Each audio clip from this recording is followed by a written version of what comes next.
മലയാള cinema ലോകത്ത് പല താരങ്ങളും കുശല നടപ്പിലൂടെയും വിനയത്തിലൂടെയും വളർന്നെത്തിയവരാണ്. എന്നാൽ ചിലർക്കതിന്റെ വില അറിയാത്തത് അവരുടെ കരിയറിനെ തന്നെ തകർക്കും. അത്തരമൊരു സംഭവമാണ് ഉത്തമൻ എന്ന സിനിമയുടെ സെറ്റിൽ അരങ്ങേറിയത്. 2001 ജയറാം നായകനായ ഉത്തമൻ എന്ന സിനിമയുടെ ഷൂട്ടിങ്ങിനിടെയാണ് ഈ ദുഃഖകരമായ സംഭവം നടന്നത്.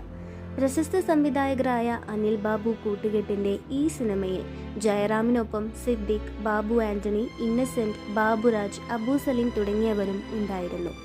സെറ്റിൽ ഒരു ചെറിയ വേഷം ചെയ്യാനെത്തിയ ഒരു പുതുമുഖ നടനാണ് ഈ കഥയിലെ പ്രധാന കഥാപാത്രം.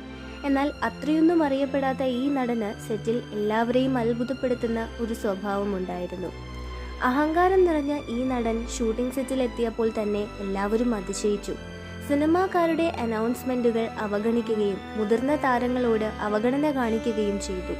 മുൻ താരങ്ങൾ സെറ്റിൽ വന്നപ്പോൾ പോലും എഴുന്നേറ്റാതിരിക്കാത്ത ഈ നടൻ തന്റെ കൂടെയുണ്ടായിരുന്നവരെ പോലും അവഗണിക്കുകയായിരുന്നു. ജയറാം എത്തിയപ്പോൾ പോലും ഇദ്ദേഹം എഴുന്നേറ്റില്ല. സെറ്റിൽ മുൻ താരങ്ങൾക്ക് പോലും ബഹുമാനമില്ലാത്ത നിലപാട്.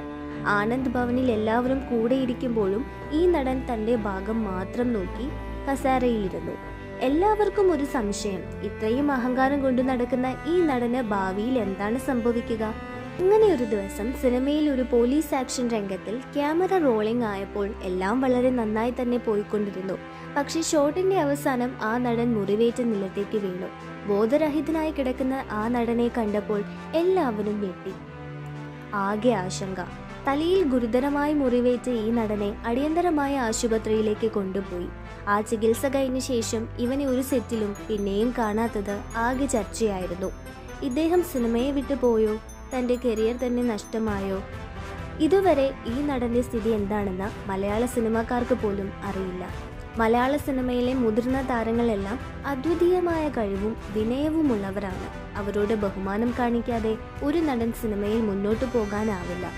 നിങ്ങൾക്ക് ഇതിന്റെ പിന്നിലെ സത്യം എന്താണെന്നാണ് തോന്നുന്നത്? ഈ നടന്റെ അഹങ്കാരം തന്നെയാണോ അവനെ തകർത്തത്? സിനിമാ സെറ്റുകളിൽ മൂല്യങ്ങൾ പാലിക്കാത്തവർക്ക് എത്രത്തോളം മുൻപോട്ട് പോകാനാകും? നിങ്ങളുടെ അഭിപ്രായങ്ങൾ താഴെ കമന്റ് ചെയ്യൂ. ഇത്തരം സിനിമാ ഗോസിപ്പ് അപ്ഡേറ്റ്സ് അറിയാൻ സബ്സ്ക്രൈബ് ചെയ്യൂ.